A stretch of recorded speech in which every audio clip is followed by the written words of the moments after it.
Okay, तपाईँ के कुरामा लगानी गर्नुहुन्छ? तपाईँ सायद राम्रो खानामा लगानी गर्नुहुन्छ, राम्रो लाउनमा लगानी गर्नुहुन्छ, वा तपाईँ मनोरञ्जनको कुरामा लगानी गर्नुहुन्छ, धन सम्पत्तिमा लगानी गर्नुहुन्छ। अनि हामी विभिन्न कुरामा लगानी गर्छौँ। यो सबै गलत होइन, राम्रो हो। तर त्योभन्दा सबैभन्दा महत्त्वपूर्ण मलाई के लाग्छ भने तपाईँ हामीले सिक्नमा चाहिँ लगानी गर्नुपर्छ। अनि पुस्तक पढ्ने बानी हामीले बसाल्यौँ भने त्यो चाहिँ हाम्रो लागि धेरै राम्रो हो। तपाईँले लगानी गरेको कपडा केही समयपछि मैलो हुनसक्छ, पुरानो हुनसक्छ, बिग्रिन सक्छ। तर तपाईँले ज्ञानमा यानि कि ब्रेनमा गर्नुभएको लगानी, तपाईँले सिक्नमा गर्नुभएको लगानी चाहिँ जीवन पर्यन्त रहन्छ। त्यो चाहिँ सधैँको लागि हो। त्यस कारणले गर्दाखेरि यो चाहिँ धेरै महत्त्वपूर्ण कुरा हो। अनि मैले भर्खरै यो 10वटा पुस्तकहरू चाहिँ मैले किनेर ल्याएको छु अनि तपाईँलाई म बताउन चाहन्छु।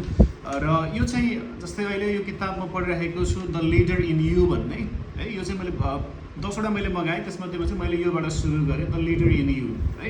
त्यसपछि अनि the science of getting rich भन्ने छ। अनि चाहिँ यो धनी हुने विज्ञान भनौँ नेपालीमा भन्दाखेरि चाहिँ होइन। अनि यो चाहिँ फेरि मेरो छोराले पढिरहेका छन् यो किताब चाहिँ है, मेरो छोराले पढिरहेका छन् यो चाहिँ। अनि त्यसपछि the art of logical thinking and reasoning भन्छ। यो चाहिँ अब तार्किक रूपमा कसरी सोच्ने र भन्ने सम्बन्धमा यो किताब रहेको छ। यो पनि हामी पढ्नेछौँ। अनि त्यसपछि अर्को चाहिँ फ्रम पोभर्टी टु पावर भन्ने छ, गरिबीबाट शक्तिसम्म भन्ने किताब रहेको छ, राम्रो छ यो पनि। अनि त्यसपछि अर्को चाहिँ यो mind and how to use it, तपाईँको दिमाग र यसलाई कसरी प्रयोग गर्ने भन्ने विषयमा यो किताब रहेको छ।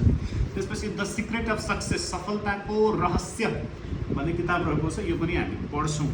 त्यसपछि अर्को चाहिँ हाउ टु एट्र्याक्ट मनी, पैसालाई कसरी आफूतर्फ आकर्षित गर्ने भन्ने एउटा किताबहरू पनि रहेको छ, यो पनि पढिनै छ। The art of public speaking, सार्वजनिक बोल्ने कला, के भनाउँदैछ नेपालीमा, बोल्ने कला होइन। तपाईँले कसरी बोल्नुपर्छ, बोल्दाखेरि केही कुरामा ध्यान दिनुपर्छ भने पब्लिक स्पिकिङको बारेमा रहेको। सार्वजनिक रूपमा तपाईँले भाषणहरू दिने बेलामा पब्लिक रूपमा जो बोल्नुहुन्छ नि त्यसको आर्टको बारेमा किताब रहेको छ, यो पनि स्टडी गरिनेछ। अनि how to enjoy your life and your job, तपाईँको जीवन र काममा कसरी रमाउने भन्ने बारेमा रहेको छ। जीवनमा कतिजना धेरै बेखुस छन् नि त होइन, जिन्दगी भएर पनि जिन्दगी जिएको जस्तो भएको छैन उनीहरूको लागि। अनि अर्को चाहिँ the richest man in Babylon, यो चाहिँ एकदम राम्रो किताब हो है, इन्टरनेसनल बेस्ट सेलर भनेर भनेको छ। अनि the richest man in Babylon, बेबिलोनको सबैभन्दा धनी मान्छे भन्ने छ। यो चाहिँ गरिब र धनीको चाहिँ धन सम्बन्धी दृष्टिकोणको बारेमा यो किताबले चाहिँ एक्सप्लेन गर्छ। सो यो किताबहरू चाहिँ हामी बाउछोराले नै है, हामी दुवैजना बाउछोराले नै हामी पढ्नेछौँ। इङ्ग्लिसमा छन् यिनी किताबहरू चाहिँ, यो सबै इङ्ग्लिस किताबहरू हो। अनि मेरो छोराको पनि इङ्ग्लिस राम्रो छ, उनले पनि इङ्ग्लिस पढ्छन् र बुझ्छन्। अनि कहीँ कतै कुनै कठिन शब्द आयो भने उनलाई मैले हेल्प गर्ने गर्छु। र हामीलाई के भन्न चाहन्छु, तपाईँ फेसबुकबाट, टिकटकबाट, विभिन्न कुराहरूबाट आफ्नो समय तपाईँ बिताइराख्नु भएको हुन्छ। अनि मनोरञ्जनको लागि हामी गफगाफ गरेर समय बिताउँछौँ, तर थोरै समय दिनमा चाहिँ हामीले पुस्तकको लागि पनि छुट्याउनु पर्छ है, एकदम महत्त्वपूर्ण हो। तपाईँ मेरो घरमा आउनुभयो भने तपाईँले किताब देख्नुहुन्छ। यतिसम्म कि मेरो बेडमा पनि एउटा किताब चाहिँ हुन्छ नै जहिले पनि, मेरो बिस्तारामा पनि मैले किताब राख्छु ताकि पढ्दाखेरि सजिलो होस्, खोजेको बेला किताब पाइयोस्। र हमेसा मैले किताब चाहिँ लामो समयदेखि मैले पढ्दै आइरहेको छु। अनि त्यही कुरा चाहिँ, त्यही स्वभाव चाहिँ हामीले हाम्रो फ्यामिलीमा पनि, हाम्रो जेनेरेसनमा पनि हामी दिन चाहन्छौँ। मेरो छोरा पनि एकदम किताब पढ्ने व्यक्ति बनुन् भन्ने मेरो चाहना हो।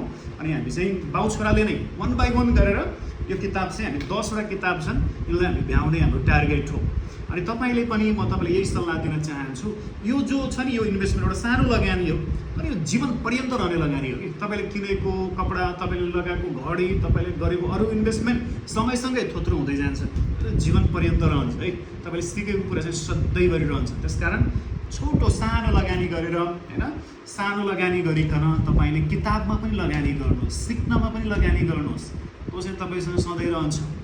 यही सन्देश तपाईँहरूलाई म यो भिडियोबाट दिन चाहन्छु। अनि म चाहिँ विशेष गरी अब म आफू पनि लिडर हो होइन, हामी अर्गनाइजेसन लिड गर्ने मान्छे भएको हुनाले द लिडर इन यु यानि कि हामीमा भएको अगुवाको स्वभावको बारेमा म स्टडी गर्न जाँदैछु। धेरै राम्रो किताब छ, च्याप्टर 1 मैले हिजो पढेर ल्याएँ, अझै हामी पढ्नेछौँ। र यो किताबलाई चाहिँ अब केही समय चाहिँ मेरो यो किताबसँग बित्न जाँदैछ, द लिडर इन यु। अनि तपाईँले पनि यस्तो किताबहरू लिएर पढ्नुहोस् भनेर म भन्न चाहन्छु। धन्यवाद।